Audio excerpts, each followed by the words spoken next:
Halo semuanya, kita akan praktikum percobaan yang terakhir kali ini mengenai kesetimbangan kimia. Nah, di kelas kan kita sudah belajar bahwa ada beberapa faktor yang mempengaruhi pergeseran kesetimbangan. Hari ini kita akan bahas pengaruh konsentrasi terhadap pergeseran kesetimbangan. Nah, kita bisa lihat ada alat dan bahan apa saja yang akan dipakai.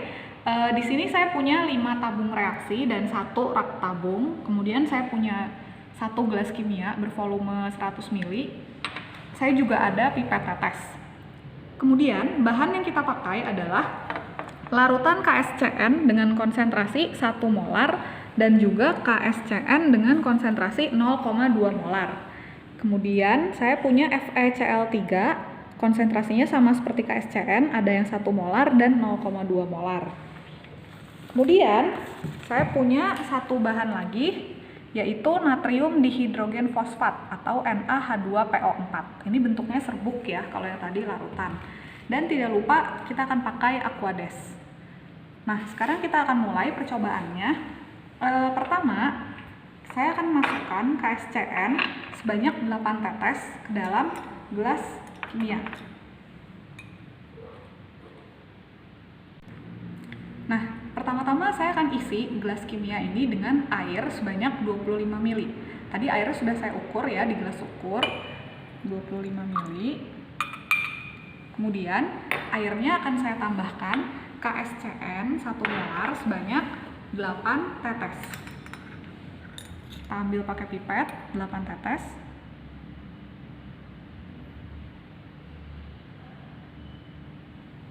Nah, setelah saya tambahkan KSCN, saya akan ambil FeCl3 1 molar sebanyak 4 tetes. FeCl3-nya warnanya awalnya kuning ya.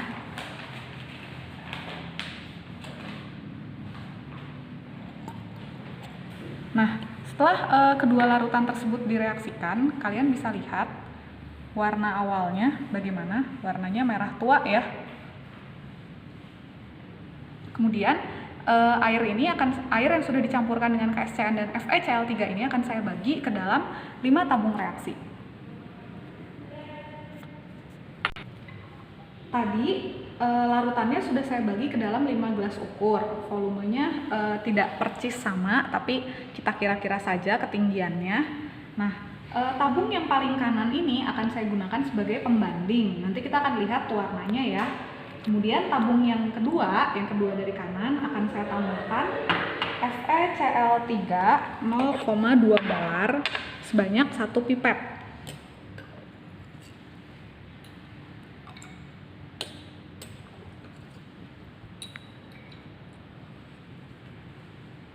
Kemudian kita guncang dikit, lalu kita bandingkan. Nah, kira-kira warnanya bagaimana?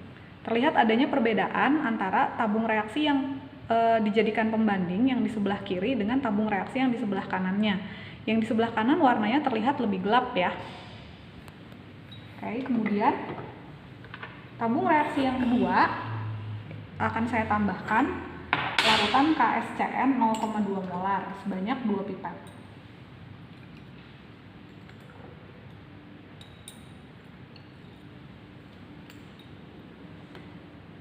Lalu kita bandingkan dengan tabung reaksi yang pembanding.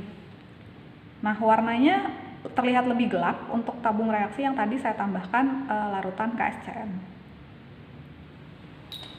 Kemudian tabung reaksi yang ketiga akan saya tambahkan padatan natrium dihidrogen fosfat.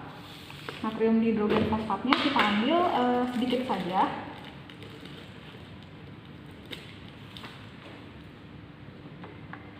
Kemudian saya tambahkan, dan kalian bisa lihat ada perubahan warna yang terjadi di sini. Kalau dibandingkan dengan tabung reaksi pembanding, jelas beda sekali ya warnanya. Yang ditambahkan natrium dihidrogen fosfat warnanya lebih terang. Dan kemudian yang terakhir akan saya tambahkan Aquades. Aquadesnya boleh 5 ml, boleh juga kurang dari itu, karena kita hanya percobaan kualitatif.